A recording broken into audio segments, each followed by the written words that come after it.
Hello friends, welcome back to my channel. তো আজকে আমি তোমাদের সাথে শেয়ার করব কুইলিংয়ের এই বিউটিফুল ইয়াররিংটা। আর এটা বানানো খুবই সিম্পল। আর এটা আমি কিভাবে বানালাম সেটা জানার জন্য তোমরা পুরো ভিডিওটা দেখতে থাকো।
আশা করছি আজকের ভিডিওটা তোমাদের ভালো লেগেছে।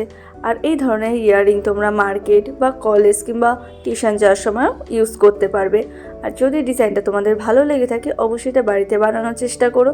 আর আমার ভিডিওটা ভালো লেগে থাকলে অবশ্যই এটা লাইক করে দিও, কমেন্ট করে জানিও ভিডিওটা তোমাদের কেমন লাগলো। আর ফ্রেন্ডসদের সঙ্গেও শেয়ার করে নিও যাতে তারাও এরকম সুন্দর সুন্দর ইয়াররিং নিজেরাই তৈরি করতে পারে। তো দেখা হবে নেক্সট ভিডিওতে। আজকের জন্য টাটা।